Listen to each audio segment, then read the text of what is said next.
Beach FM, locals talking to locals. Beach FM 106.3, and we welcome once again the Mayor of the booming Kapiti Coast, Mayor K.Gurunathan. Welcome to you. Booming Kapiti Coast. Yes, it is. Yeah. Morning, John. Morning, the listeners. Well, it's certainly, according to those property valuations, it seems to be booming. I'm not sure whether this is a very useful measure of value, but it certainly is going to affect people one way or another come rating time, won't it? Yeah, but let me just look at the figures. I haven't had a close look at it, but over the 3 years, we've gone up 29.1% property values. Wow. On average. House prices are now $711,465. In 2017, when the last time the valuation was done, it was just over $500,000 mark. So what that tells you, and that doesn't tell you that I know different parts of the district will have different rates of increase, and I know Otaki, which is really hot in terms of property sales, we're looking at a 50% increase in land values. The spin on this can be that, Kapiti is much sought after, property values are going up, so some people will be happy their leverage and the worth of the asset is going up. But what the story doesn't tell you is the problem that we're having, not only here but the whole country, in terms of cost of houses going so much that the people can't afford to buy them.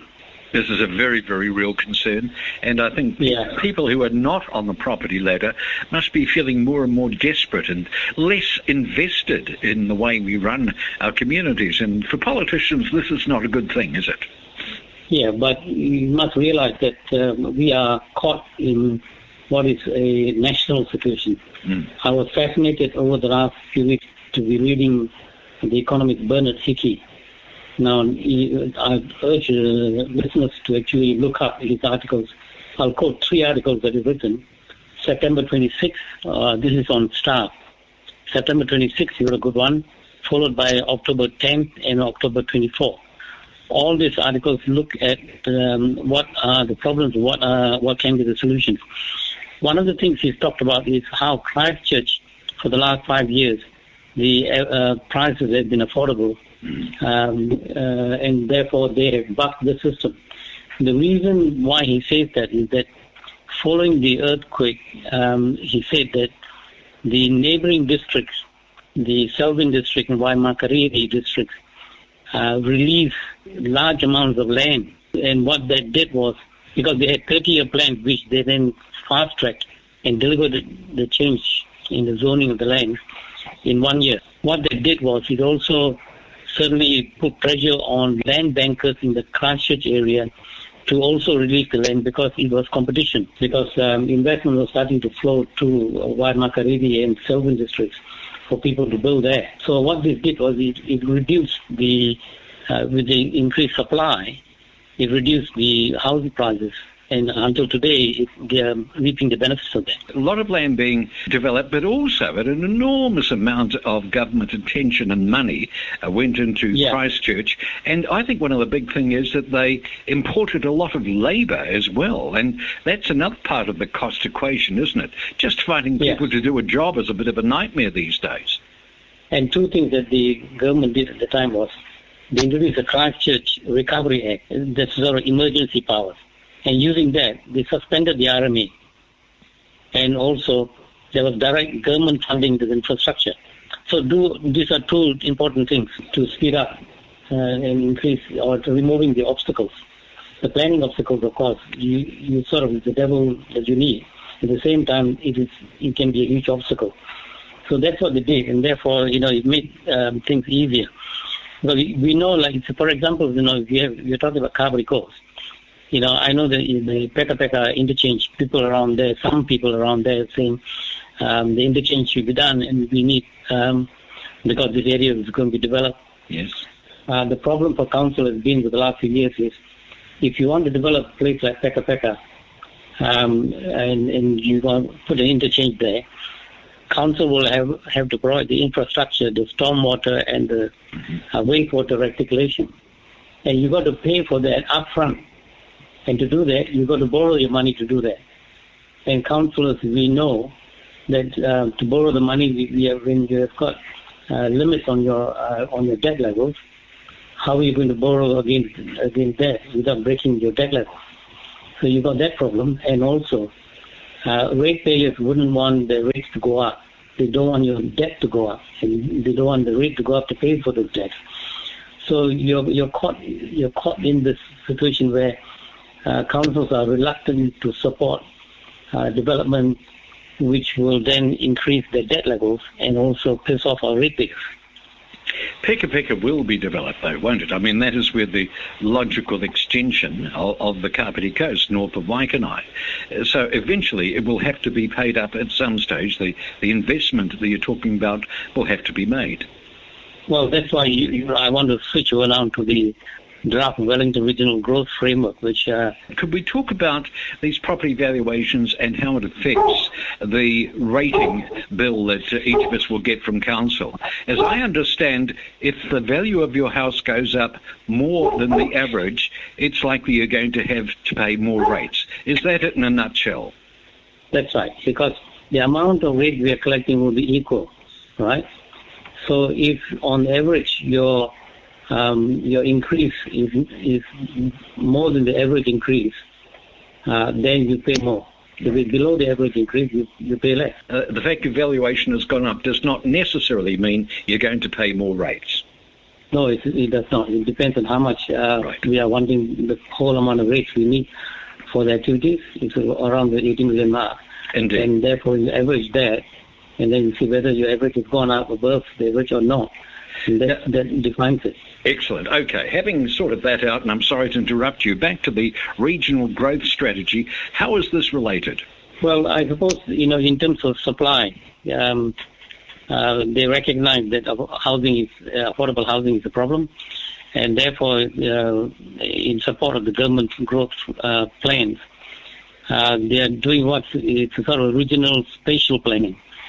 Which are the areas that will be supplied with this sort of infrastructure development and stuff, and you target and plan centrally. And therefore, I think what they've identified is that Wellington Central will continue to be the integrated focus for economic and employment concentration. But they are looking towards increasing density in Lower Hutt, increasing growth in Upper Hutt, and also the growth framework for the first time. It extends into Horowhenua. And so they're looking at a major development in Lebanon. So you have, in Kapiti, you have development nodes like in Pekapeka, Paraparaumu, Waikanai, Otaki, particularly around the transport hubs. And then Paraparaumu CBD is identified as a major center for development, and so is Lebanon. So we discussed the urban development, national policy statement on urban development. Yes. Which is a national standard, and we all have to follow that. We are looking at places like Paraparaumu, Waikanai, and also Otaki, where the transport hubs are, railway transport hubs are. Yes. So those areas, we discussed the ability of developers to build six floors or above in those areas. So this is the government pushing intense development in the urban centers where we have public transport facilities. And what happens if local people decide, no, we don't want 6-story buildings here, we're quite happy with 1 or 2? Have we got any say or not? I think this is where there's discussion about the Wellington Spatial Plan, where they recognize the fact that the national policy statement, given a higher level of legal power, overrides what you can do through your district plan. Yes, indeed. So the locals will have less say. You mentioned the Resource Management Act before, the RMA. Both of the major parties going into the election just gone decided that they wanted a relook at the Resource Management Act, and it's obvious that the time has come for a bit of a revamp. Would the KCDC be involved in discussions about what should happen? Well, I think the government has pushed through that, and we did have discussions around that, and then there's a massive, I think it's about 160 odd page document that's come out in recommendations to the government. And therefore, if you look at the National Policy Statement on Urban Development, which is already passed, the legislation is already done, yes, you will recognize that the RMA will be integrated. Will have to, there'll be integrated delivery of those the same type of policies that we are looking for, growth policies. So you can anticipate that the RMA would not be undermining what the National Policy Statement wants in terms of the intensification of residential development in the urban areas where there are also transport hubs. And would you hope it's going to be easy to open up property for housing than it is at the moment? Because this appears to be the call that, in fact, it's the RMA that seems to be getting in the way.